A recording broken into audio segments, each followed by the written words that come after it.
The Soybean School on RealAgriculture.com is brought to you by Pride Seeds, Nodulator Pro, and Cruiser Max Vibrance Beans.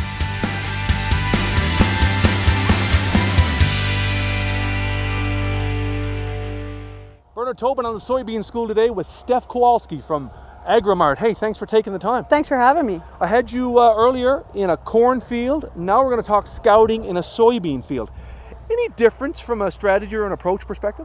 Yeah, great question, Bern. So in some respects, yes, but in other respects, it's pretty similar. So first thing, when I'm walking into a soybean field, I'm looking at the stand again. I'm looking at my final emerged population and how well we got that seed into the soil. A big problem with soybeans can sometimes be residue, so we're always watching for that and evaluating how we got through that.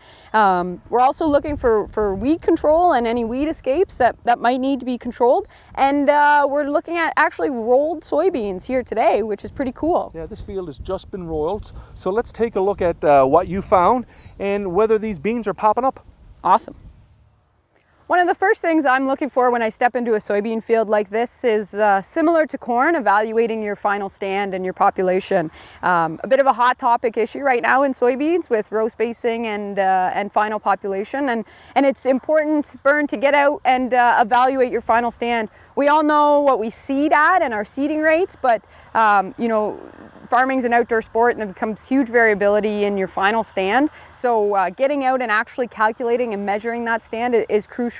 There's a ton of resources and videos online on where to find and how to measure your population with different row spacings. So definitely tap into them and use them on your own farm for measuring what your final emerged population is. And that is also a good chance to look at things that may be impacting your final population. Could be residue, could be cold soils, could be pests, could be anything. So it's a great chance to get in and see what's going on. So looking here, we can see we've got quite a bit of corn residue in some areas and some bare soil in some other areas. So getting in and digging up through that residue and evaluating did the seed make it in the ground is important.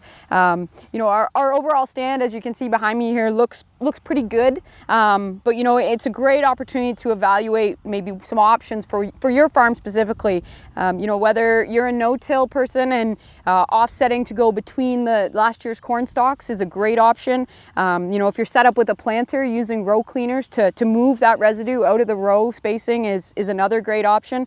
Or doing a bit of fall tillage also to help break that corn stalk residue down is another alternative. So really finding what fits for your farm is really important, but it starts at scouting how the soybeans made it through that residue in the first place.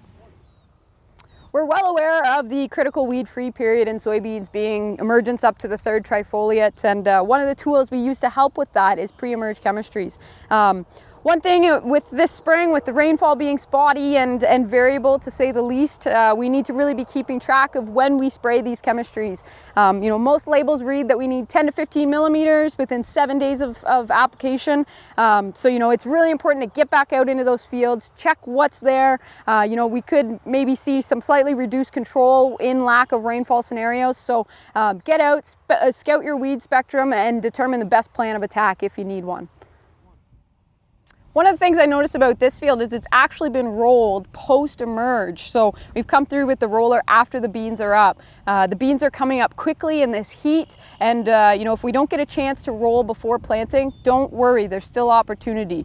Horst Bonner did some awesome research last year throughout the province showing actually a yield increase when rolling at second trifoliate and first trifoliate. We get a yield bump of 1 to 2 bushels. So whether you want to roll to push down stones or just make harvest easier in general, don't hesitate. Once those beans are out of the ground and up, in the heat of the day when the plants are malleable, drive on and roll those plants.